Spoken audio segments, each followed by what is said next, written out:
There's a moment almost everyone over 50 experiences, but few dare to admit. It's not the first gray hair or the wrinkles deepening around your eyes. It's that fateful morning you wake up and realize taking that first step out of bed is no longer a natural reflex. It becomes a calculation, figuring out where to hold on, how to distribute your weight, and whether your legs have the strength to carry you. Do you remember the feeling of freedom running wild as a child? The steadiness in your legs as you walked across the stage to receive your diploma? The endurance you had walking hand in hand with your partner on life's journeys? Now, a short flight of stairs makes your heart pound. Standing in line feels like a punishment, and the phrase, "walk for your health," sounds bitterly ironic when every step is shadowed by invisible fear. But I want you to know a truth. This is not your destiny. This is a betrayal you can prevent. Your body hasn't suddenly abandoned you. It's simply following a flawed command, a command born from inactivity. When you stop challenging your muscles, your brain receives the signal that we do not need these anymore, and begins the process of letting them waste away. This is why your legs feel like they no longer belong to you. They aren't weakening because of age, but because of prolonged silence. Here on the Everyday Vital Path channel, we believe everyone deserves to live their years after 50 fully, with freedom, independence, and dignity. If you believe that too, please take a second to subscribe to our channel. Every subscription is motivation for us to keep creating valuable content, helping more people rediscover their own strength. And before we go deeper, I want to ask you an important question. Where do you think this feeling of disconnection from your legs mainly comes from? A. An unchangeable law of aging? B. A lost connection that you can rebuild? Share your choice, A or B, in the comments below. I truly want to hear your story. There's a surprising truth I want to share with you. Our bodies are not programmed to weaken. They are designed to adapt. Every time you challenge yours with an exercise, no matter how small, you're sending a clear signal. Stay strong. I still need you. Conversely, when you stop moving, that signal becomes atrophy. I don't need you anymore. This isn't an opinion, it's a biological principle. Have you ever wondered why astronauts, after time in a zero-gravity environment, return to Earth with weakened legs and have to learn to walk again? It's because, in an environment that doesn't require leg strength, their bodies quickly switched off that function. And you know what? A sedentary lifestyle after 50 is the zero-gravity version right here in our own homes. We have unintentionally sent the wrong message that our legs are no longer important. I've watched countless patients walk into my clinic believing they are being betrayed by their own bodies. They think aging is a life sentence with no appeal. But I want you to reframe this. This isn't an attack. It's a misunderstood conversation. Your body is not the enemy. It is a loyal machine responding precisely to what you ask, or do not ask, of it. When you stop climbing stairs, it understands you no longer need strong glutes and thighs. When you sit all day, it understands you don't need a stable core, and it complies mechanically. The weakening is not a disease, it's a symptom of disconnection. And the good news is, any symptom can be reversed when we address the root cause. When we change the dialogue from silence to active, from stagnation to movement, the body immediately responds with strength, flexibility, and a source of energy you thought was long lost. 14 Anand Saint for Sor, Sais, switches to awaken your sleeping legs. Now, let's move into the most important part, action. I want you to think of these 4 switches as simple keys to unlock the door back to your own body. They don't require a gym or fancy equipment, just patience and some self-love. Exercise 1. The balance switch, the step up for rebirth. Think of stepping onto a stair as a profound metaphor for your own journey. Each time you actively lift your body to a higher level, you're not just working your muscles, you're sending an invisible message to your mind. I am still moving forward. I can still rise. This is your miniaturized mountain climb right in your living space.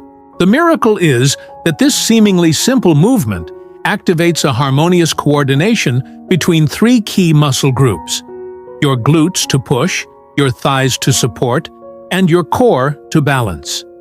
This synergy is the very foundation of all safe and confident movement. I remember Mr. Nam, 70, who used to decline family trips because he feared he couldn't step onto a tour bus. We started with a low, 10-centimeter wooden step in his living room. Every day, just a few minutes of controlled step-ups and step-downs. No rush, no force.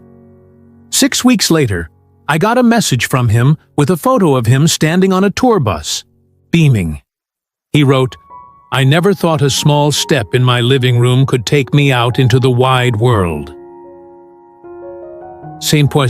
That is the power of re-establishing stability from the most basic level. Exercise 2. The strength switch. The awakening squat. If there's one action that defines the self-sufficiency of an adult, it's the ability to sit down and stand up gracefully without searching for support. The squat is, in essence, humanity's most primal movement. It is the key to maintaining your dignity and independence through the years. This exercise not only builds strength in your thighs and glutes, the largest, most powerful muscles in your body, but also positively impacts bone density, making your musculoskeletal system more resilient. Safety lies in the start. I always advise my clients to begin with a sturdy chair.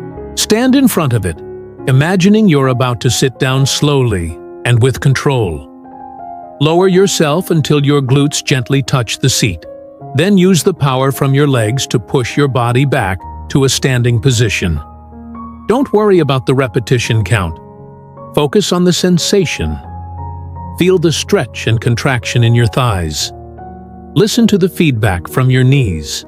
The quality of 3 slow, precise reps is worth more than 10 rushed ones.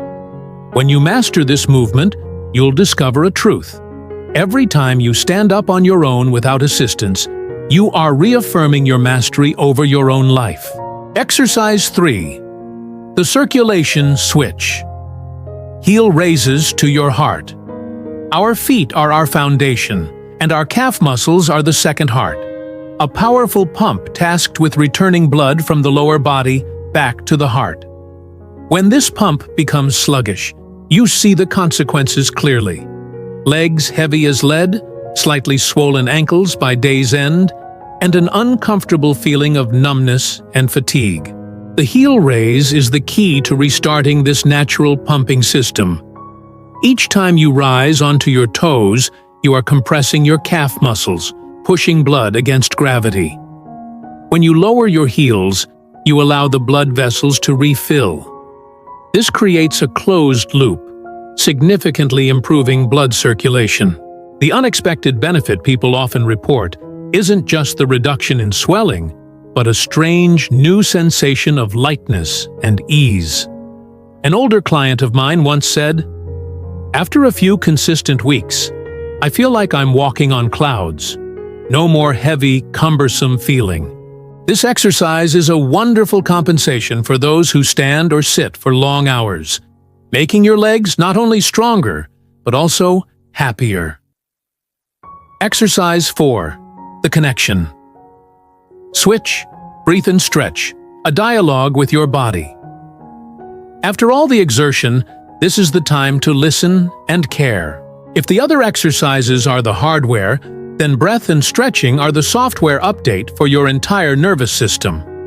In our hectic lives, we often forget that deep breathing is the most powerful tool to regulate our body's state.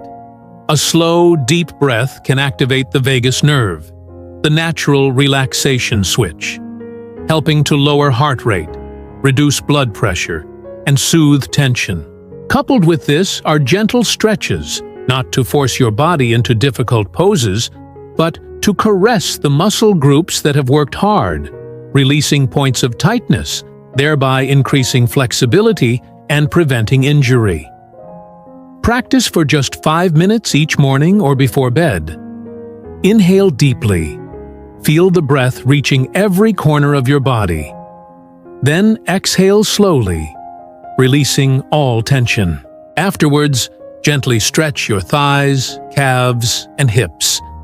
These moments of stillness not only significantly improve sleep quality, but are also a loving conversation, helping you truly connect with and be grateful for your body. Now is the time to turn understanding into practical action.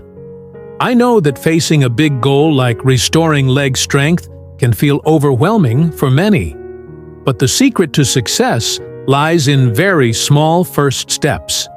Instead of thinking about a stressful 30-minute workout, start with a commitment of just 5 minutes per day. The consistency of those brief moments holds far more power than one high-intensity session that gets abandoned midway. Start gently. For the first 2 weeks, you only need 5 minutes. 2 minutes for deep breathing to connect and prepare, and the remaining 3 minutes to perform one of the 3 movement exercises, rotating each day. Once your body has adapted, increase to 10 minutes in weeks 3 and 4, combining 2 movement exercises with relaxation. Throughout this journey, always listen to your body. Learn to distinguish clearly between pain, a warning signal to stop, and fatigue, a natural sign that your muscles are being awakened and becoming stronger. Each day, you're laying another foundation stone for your own stable future. Now is the time to turn understanding into practical action. I know that facing a big goal like restoring leg strength can feel overwhelming for many, but the secret to success lies in very small first steps. Instead of thinking about a stressful 30-minute workout, start with a commitment of just 5 minutes per day. The consistency of those brief moments holds far more power than one high-intensity session that gets abandoned midway. Start gently. For the first 2 weeks, you only need 5 minutes. 2 minutes for deep breathing to connect and prepare, and the remaining 3 minutes to perform one of the 3 movement exercises, rotating each day. Once your body has adapted, increase to 10 minutes in weeks 3 and 4, combining 2 movement exercises with relaxation. Throughout this journey, always listen to your body.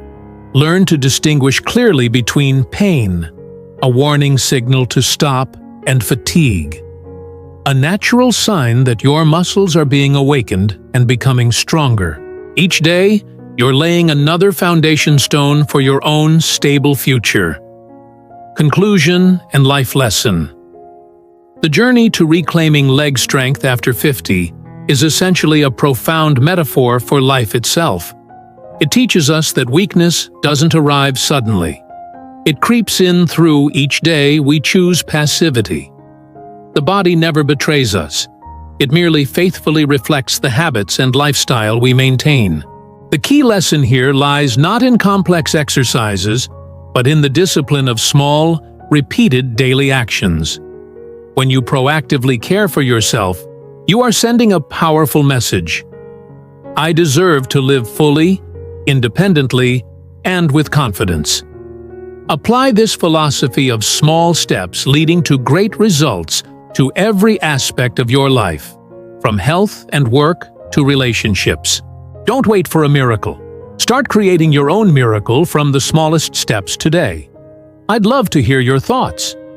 After watching this, what is the one most meaningful thing you want to start doing right now? Please share one word, one phrase, or a short answer in the comments below. Your share is not only great motivation for me, but could also inspire others to begin their own journey. If you found this valuable, please subscribe to the Everyday Vital Path channel and hit the notification bell so you do not miss any future helpful videos. Together, let's build a community dedicated to living healthy, proactive, and vibrant lives.